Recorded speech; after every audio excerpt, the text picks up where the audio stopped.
Happy Wednesday, Bengals Nation, Houday Nation, running through the jungle crew in the nation. Look at there. I'm back here with my boy, Justin Lacey. You guys know this tandem here, the Tim Lyons and Justin Lacey tandem. You know, we get hot on that damn Friday night NFL Pick'em show where we are hopefully bringing that show back next season. But here we are, back on Running Through the Jungle on a Wednesday night.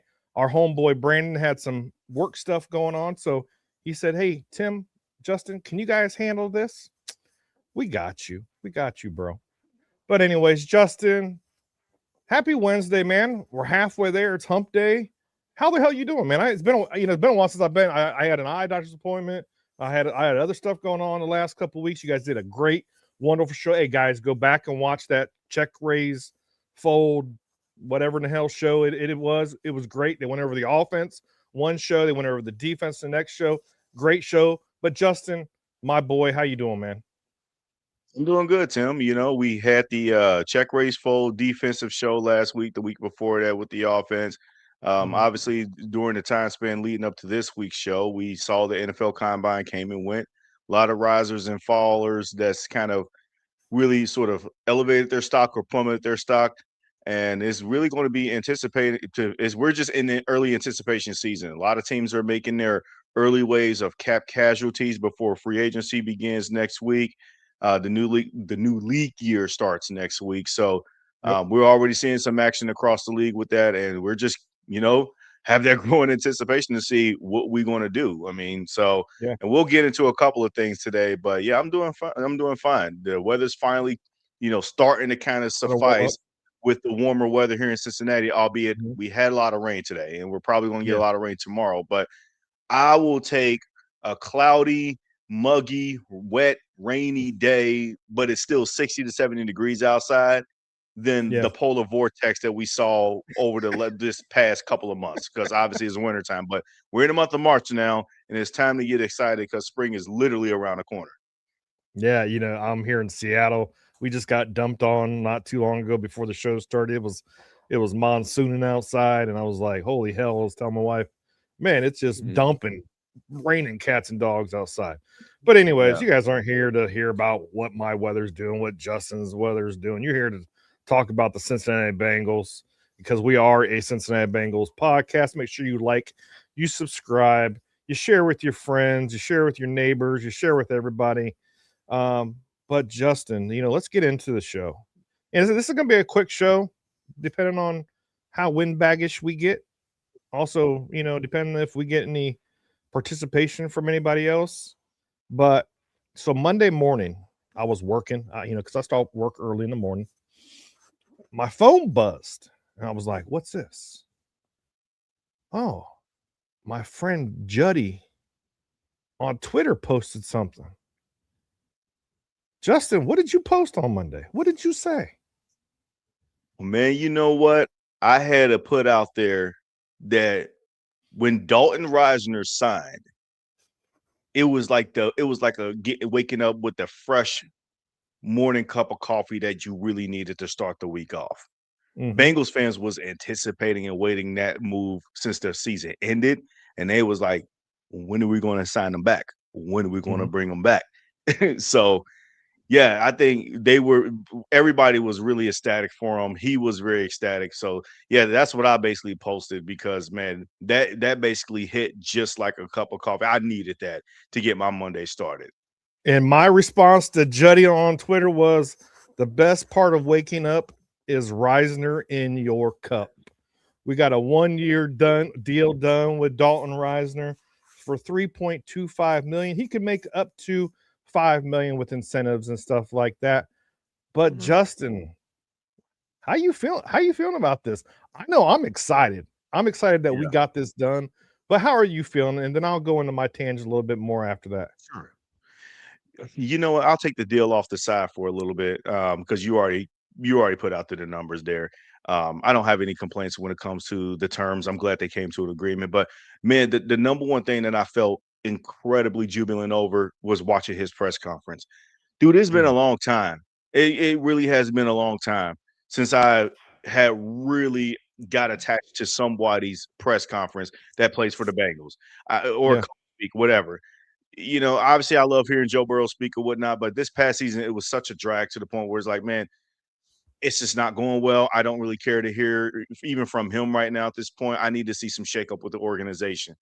But then Right. Risner spoke today, and just the glowing humility that he has spoke with, the admiration that he has for his teammates, namely Ted Karras, Orlando Brown Jr.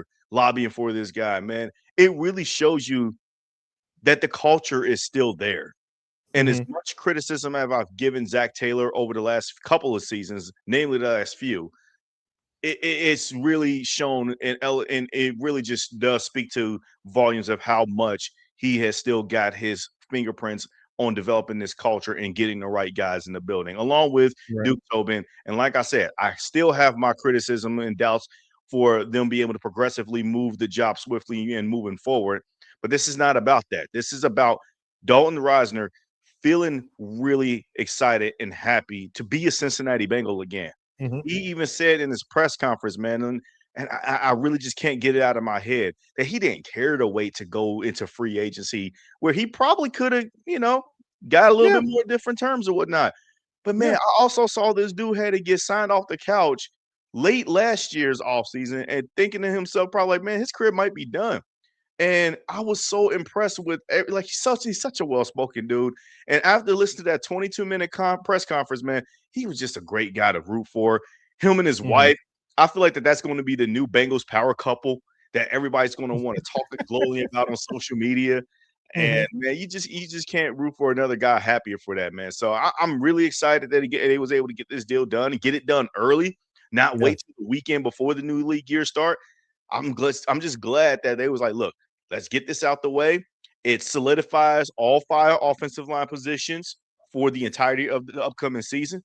And Yep. you ain't got to worry about that. Now you can just really devote your strategies to really honing in on fixing the defense, as we already know, and your draft strategies as well, too, knowing that your offensive line is in place. You still got to worry about depth, but depth is a part of like the building strategies as you get ready to clean up this team. I'm just happy that this got done, man. I'm really am. Yeah, I'm really happy, and just to see his enthusiasm and the love for the team, and glad that he got it done. And yes, the thing is when it came to Dalton, I know I'm comparing apples to oranges, but I'm not going to really try to go into depth on that. But Dalton Risner was willing to work with the team, and still get what he's worth.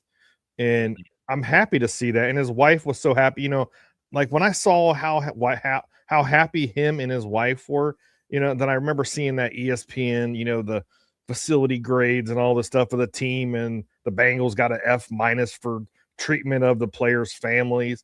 And I'm like, man, how much is that true? Because Dalton Risner's wife is happy. I'm like, okay, but anyways, I'm not gonna go into that. But I'm You know happy to what? see Dalton Risner. Go ahead. Can I ask you a question? Do you put Mhm. you can and it can be very short, and I'll let you get back to your Reisner conversation. Do you put any stock into those report card grades anymore? Because I sure as hell don't. I stopped. Yeah, I don't. I don't anymore. I don't know if it was some disgruntled, player or whatever. Maybe it was somebody's wife that said, "Oh, you better make sure that you bash them on this report and all this stuff." Because, like, even Sam Perrine's wife and his family, they look happy. I'm like, how is that? I just don't. I don't know. I don't understand the whole that, and there it's irrelevant now these days because from what I understand is got thrown out and they're no longer, really allowed to publish that anymore. But I don't know. But anyways, and enough about that. But I'm happy to see Dalton Risner. He's our solid right guard. Amarius Mims is going to be happy to have his homeboy to his left of him. Then we got Ted Karras in the middle of the field. That offensive line is going to look great. But we need one thing to happen, though, Justin. We need to make sure Joe Burrow makes quick reads, quick throws. Don't try to do too much with the ball, and he won't get sacked. And for you, the reason why I say that is because of you Bengals haters and you Bengals critics out there. You always say, oh, you guys need to sign a better or get better offensive linemen. Shut the hell up. A lot of those sacks Joe Burrow got and any other quarterback that was back there that got sacked is because they held on to the ball too long. They try to make the play, extend the play for too long. And what happens? That offensive line breaks down and there's nothing you can do about it. But Justin, I am happy. I am very happy. I do want to say this though too. Yeah. I'm not going to parade the front office for getting out in front of this deal because this was a layup deal that you should have already had done. This was one of the easy negotiations you should have been able to get done like way in advance. Okay. You did a good job. You got the easy stuff out though. You literally are doing the easy thing. You got it done out the way. Whereas it felt like that it was always teeth pulling to be able to get a deal done and quickly at that. Like it's almost like you had to wait to the start or in middle of free agency to be able to get a deal like this done. That's what it felt like the last couple of years. Whereas this time they knew what they had. They knew they already had the plan. They already had conversations, really negotiations in place. They were able to come to a quick agreement and boom, let's just sign the deal. Like let's not pussyfoot around it and let's just get this done and get them here. Okay. Yeah. Because the one thing that you need is that you got to get out in front on stuff like this early on. So that way team development and group cohesion can happen, especially when we're talking about the offensive line group. Now, you did mention the offense, and I was actually going to point that out at sort of like toward the back end of the show. But I'll just say this. The offensive line has gotten so much better over the course of the season. And I'm not even going to put Joe Burrow's his toe injury on the O-line. I'm just not going to do that because at the end of the day, man, there's so many quarterbacks that do those same pocket presence type of moves. And there's other quarterbacks that just get hurt by trying to make plays out of structure as well, too. You can get hurt even having the best offensive line protecting you. So that stuff like that happens. And I'm not going to be blaming the O-line for stuff like that anymore. They got better as the season went on. Dalton Risner, he wasn't good to start the year off. He got benched a couple of times, but you know what? He performed and he looked straight in the mirror and said, I need to get better. He even mentioned this in his press conference too. Again, which this is why I'm so impressed by the humility that this guy carries himself with. Very well spoken, not egotistical at all whatsoever, and just so humble. He's incredibly humble and very appreciative of everything that he was provided here. And he wants to stay here. And to speak glowingly about the Bengals organization, where we're right now dead smack in the middle of a war, it seems like, where everybody's wanting to take every single shot that's negative against the Bengals.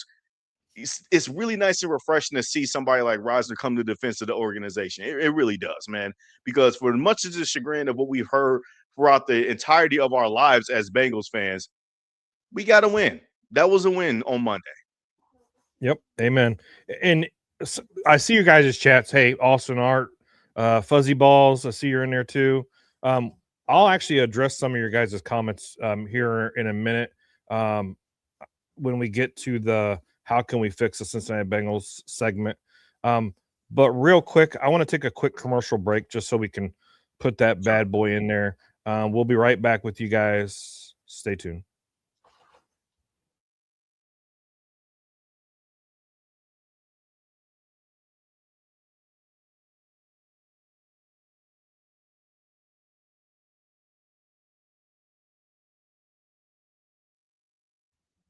All right, welcome back to Running Through the Jungle. So here we go. Let's talk about it. Let's pull the Band-Aid off. Let's, talk about the elephant in the room. Trey not being tagged. Justin, I'm not mad about Trey not being tagged. I'm done with this whole I'm not going to talk ill will. We already talked about this backstage. I'm not talking ill will about Trey Hendrickson at all because He's a baller. He deserves his money.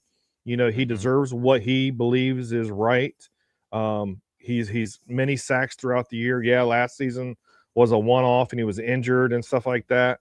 But I'm glad the Cincinnati Bengals and Trey Hendrickson were not playing this tag Trey, then trying to trade him and all this drama saga going on. I'm just glad the Cincinnati Bengals just said, you know what, we're not going to tag you. You can move on and find a better deal out in the market. But Justin, there's one thing that I wanted to add in on this. There was a comment that Stephen A. Smith, and I do agree with Stephen A. Smith a little bit, and you're gonna and Justin is gonna get into this when it comes to the media and the fans on Trey Hendrickson and this not tagging him because he has his opinions. But one thing Stephen A. Smith said about the Cincinnati Bengals letting Trey Hendrickson leave via free agency, he said it's the Bengals. It's who they are. They are an inept franchise. The Bengals experts at getting in their own way. It is what it is. There's been this battle for years. We've always been talking about Trey Hendrickson. This is the last time that we're going to talk about Trey Hendrickson. I'm going to tell you that right now. Last time we're talking about Trey Hendrickson on this show. I wish him the best. I wish his family and his kids the best. Whatever he does on the field, I wish him the best. But Justin, how do you feeling about it? Yeah, man, like the tag situation, it was going to create another drama-filled offseason just because, look, man, if you listen to this show over the last few weeks, you've already would have heard us state the obvious. And the opinions that was really fruitful on this show was mainly about while the conversation is centered around tagging and trading was, yes, we acknowledge that they were there. It was never going to happen. You were just going to do yourself no justice trying to orchestrate a tag and trade scenario that, let's keep it real here. We talk about it like it's easy, but it's not easy to do. Okay. It's Right. very rare that the teams will pull that off. And every team and I was seeing a lot of Twitter just fights and stuff on social media, all that. It's just talking about like, man, the Bengals are terrible. They couldn't get nothing. Oh, excuse me.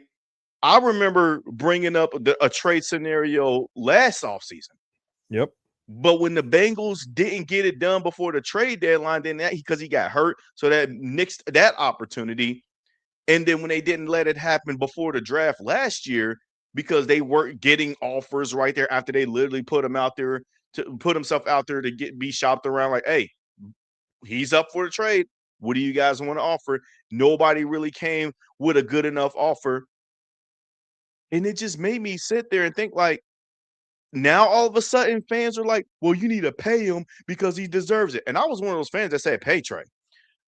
But then they got now all of a sudden is that they are using that as an argument because they didn't want to trade him last year. And now Right. this offseason is now you want to tag and trade him. Oh, we should have traded him last year. I'm so sick of the hindsight 2020 argument when it comes to this fan base. I really am.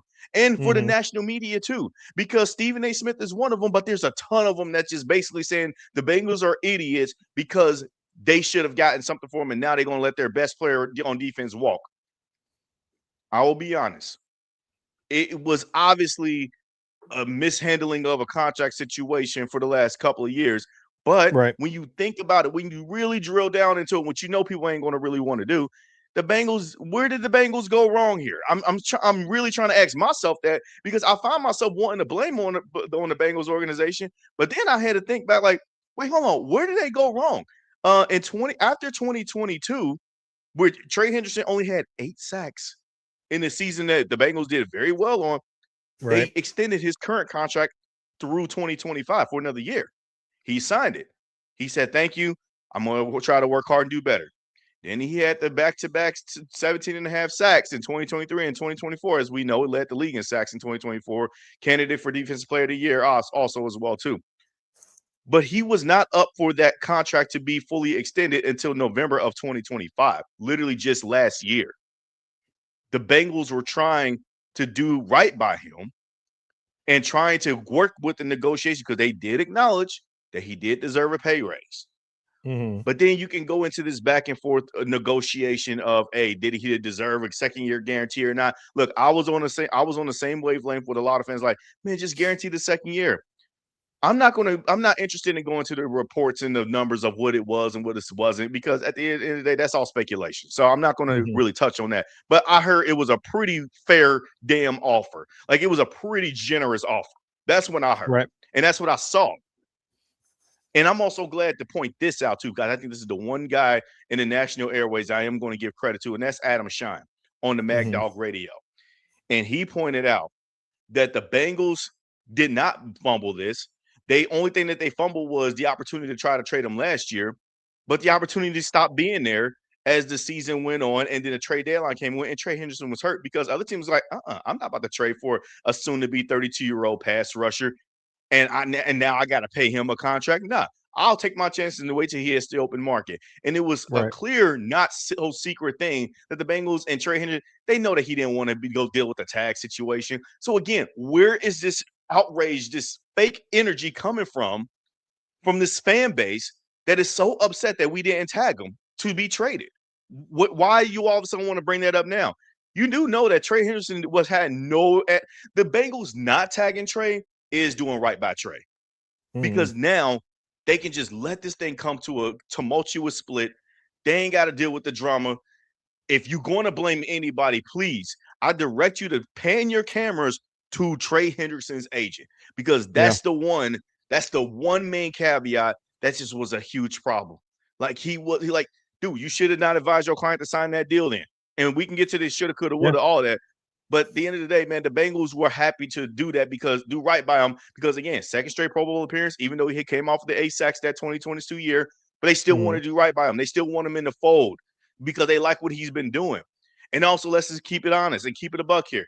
Had the Bengals had replacements and production on the other parts of the D line, nobody would be giving a shit. Nobody would be caring. Because I see people lose out on players like Trey Henderson's caliber or enough every season. Like, we still complained about Jesse Bates. Trey Henderson is going to be another one that's going to be complaining about. But you know what? I think that's enough ranting for now. I think the Bengals and Trey, they just understood, man, look, we don't want to go through another one of these situations. You've dealt with last year enough. We dealt with it enough from last year. Let's just wash our hands of it clean. We definitely appreciate everything that you've done. We don't need to continue this anymore. We just don't need to continue this anymore. I hope that it gets to a point where you're always welcome in Cincinnati. It's home. Trey Anderson even put out such a thank you gratuitous post saying that he appreciates everything that Cincinnati's brought to him. It is always going to be home for him, and I'm so happy to see that, because yes, there is going to be that inevitable moment where he going to retire, and fans are going to ask themselves, is he going to be a Ring of Honor candidate? Well, he should. He should. And I don't blame him for making the business decision that he did last season too. He got hurt. He ain't had no security beyond a year. Bengals season was damn near done because Burrow got hurt. Bro, just get the surgery, man. Look, I said enough. I want you to go into it, man. Yeah. All right. You know what? We really don't have a lot of Bengals news going on. You know what? I'm just spitballing here. We're just trying to think of stuff to talk about. So let's do this. Quick thoughts on how we can fix the team. Now, chat. I seen you guys giving some suggestions in there.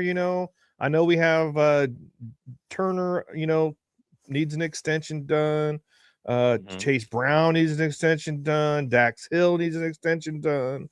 I know there's some people talking about Jordan Battle extension needs done. But the thing is though, we can try fixing the teams in many ways. And I think Fuzzy Balls, I really like your comment here.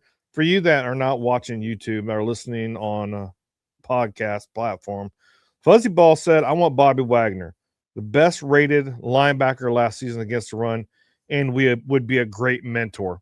See, I live in Seattle. I love Bobby Wags. Bobby Wags has been a great linebacker when he was here in Seattle. He's done great, amazing things with the Washington Commanders. You know what? I agree with you, Fuzzy Balls. I do. I agree with you 100%. I think Bobby Wagner coming into Cincinnati, mentoring, our linebackers, because our linebackers are young and they're still learning the game and everything. I think that would help them become better football players. And I agree with you. Justin, what do you think of Bobby Wagner coming to Cincinnati? The Bobby Wagner and the Demario Davis, because that's another guy that's been in the league a long time, veteran guy that can be Quay a sort Walker. of he's not on that level with Bobby Wagner and Yeah. Demario Davis. When it comes to years in the league, I'll say I wouldn't mind that, but it better not be the only thing that they do. Right. Me personally, I'm of the camp where it's like, and just reinvest in a position. I know you drafted 2 rookie linebackers from last year, but that better not be your starting linebacker duo going into this season.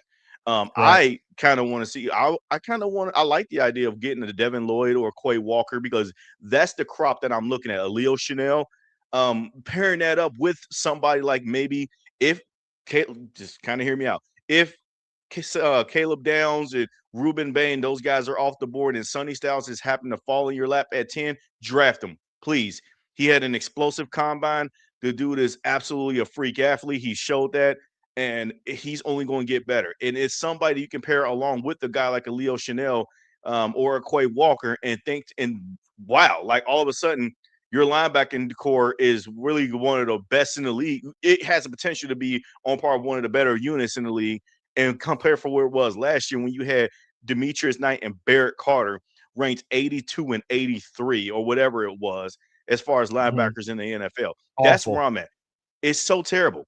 But if you are going to go the veteran route, I wouldn't mind a Bobby Wagner or a Demario Davis in that kind of fold. But it's really, you're just really going the mentorship development captain route.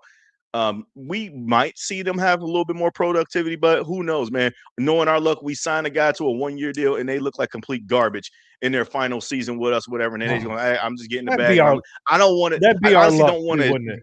That's what I'm saying. Like, I don't want to have to. I don't want to take that kind of chance unless I have investments elsewhere. Like I invested in the D line, I invested in the secondary to make that a strength, and then I added Bobby Wagner as a surplus value for the guys that I got. And I'm still going to the draft and get one. You know what I mean? So yeah, that's my opinion on Bobby Wagner in that mode there. Yeah, it's just like this team is. We have to fix the defense. We agree with you, Fuzzy Balls. I agree with you, man. We do have to fix this defense. This defense was awful. They were the worst in missed tackles in the league, worst run defense in the league. I was hoping we were going to cut Geno Stone and just let him go by, have a good day. But we need a plan there. We need a plan. But Justin, there's going to be plans. So I was thinking about this today because I was thinking about our show and whatever. But I wanted to ask you guys, and I'll ask you guys the chat, chime in too. So if not Sonny Styles, if Caleb Downs is available at 10, do you give Jordan Battle an extension, Justin? No.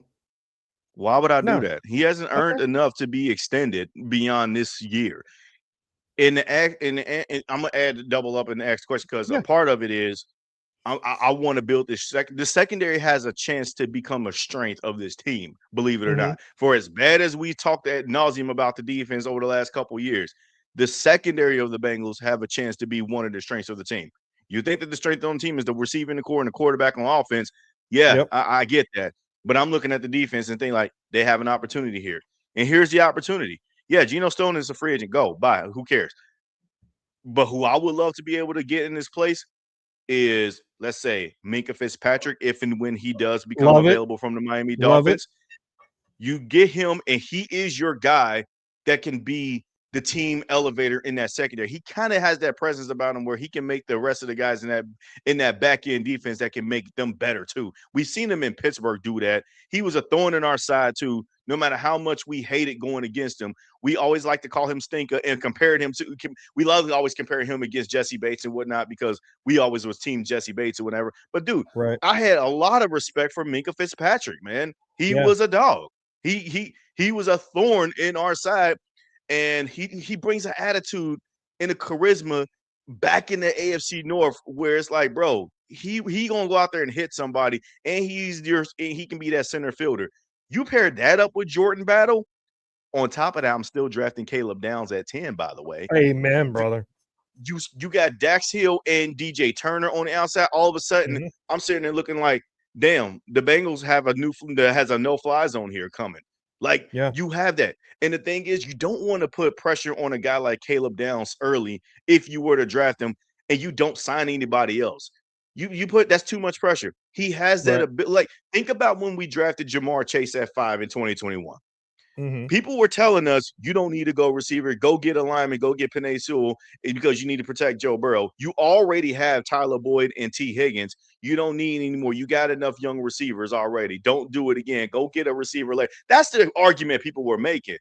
But Yep. what I've always said was that Jamar Chase was the perfect receiver to be the force multiplier on offense that was going to elevate the entire receiving room, Mm-hmm. and then Joe Burrow would then elevate them, and then the offense would just create this extremely explosive passing attack unit. We've seen that. That's what Minkah Fitzpatrick can do with the addition of drafting Caleb Downs, if he Yeah. were there, and then you add Jordan Battle in, and they can sort of just be that 3-man weave nucleus that they can always. There's 3 safety man packages that you can put on the field. Okay, you ain't just Yeah. got to have 2 at a time. You can do 2 safeties, 1 in the box, 1 in the free range, and do one in the kind of like the cover the tight end slot. Yeah. I want to address this. Fuzzy balls, I get what you're saying. I get what you're saying 110%. I Read the agree comment with for the. what Can you read the so comment for the audience? yeah. So Fuzzy Ball said pass D means nothing when the league's worst run defense. I understand that. But if we bring Caleb Downs and Mika into the facts, they're going to give better run support. Caleb Downs can be used as a Kyle Hamilton, he can be moved all over the place. Mika can come in and give the run support as well. I think that's one thing that the Bengals have not had in a very long time. Our safeties should be able to run support safeties on top of that, not just dropping back in coverage and breaking up over the top plays or something. No, we need those safeties to come down and knock snot bubbles into those into those running backs or even in those damn wide receivers that are coming. We need that. And I think with the addition, and I agree with you, Justin, with the addition with Minkah Fitzpatrick, could you imagine what those practices are going to look like during the summertime when Jamar Chase is going to have to go against Minkah again? They hate each other already as it is, but I think it would bring a fire on both sides of the ball. It would, and I would also like to address Fuzzy Ball's comment too. Brandon and I stated this last week on the defensive check raiser fold segment. But here's my thing about is there some sort of rule that I'm missing that you got to build the defense from the defensive line on up?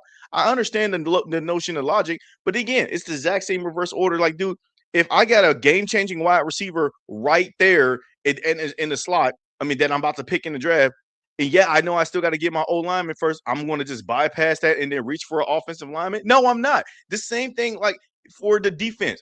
It is not a good crop of defensive line free agents this draft. Like, not even just this draft, but even in the free agency period, it's just not a lot of good there's guys. Some good defensive, but there's some no. There's some good defensive tackles in this draft.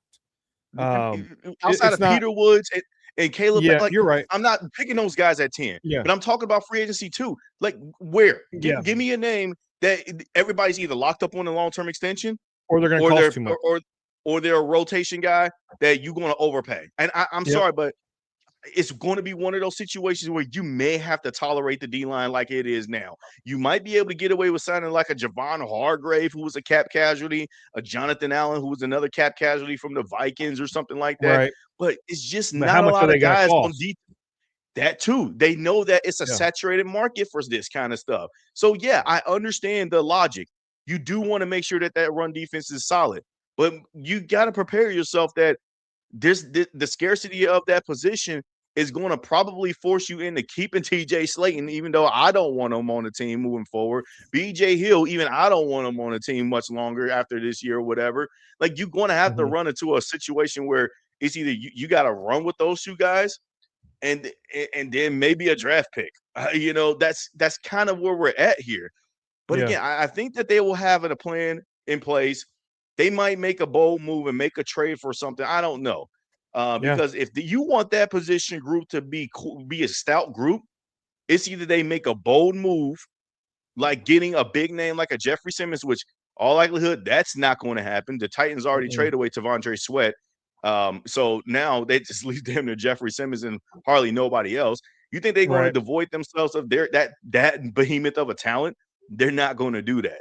So you're pretty much kind of stuck where you are. So why not just treat the draft and get the best player? And no, I don't want DJ Reader Oh my for the gosh! same Can't reason even as you brought him guys are. back in. Because No. I knew that fans were going to do that too. And I love fans. I love our fans, but we get so overly saturated with names. And the reason why people want DJ Reader back is because they feel like he should never let the Bengals go to begin with. Well, the reality is DJ Reader kind of didn't play good in his last couple of seasons in Detroit. No. He was injured. And he didn't play good the season before that he left the Cincinnati Bengals either. The year before that. I know he was injured the last year, but still. Mm-hmm.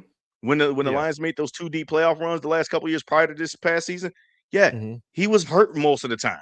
So if we bring him back into the fold and he's kind of like that rotation guy or whatever, okay, that's good. Maybe, but he better not be the only guy that on my D line. But look, I'm overcomplicating things. I think that the best way, in my opinion, to kind of help you remake the defense is just attack the strength in the secondary and really get versatility in linebackers. You have that opportunity this draft and free agency.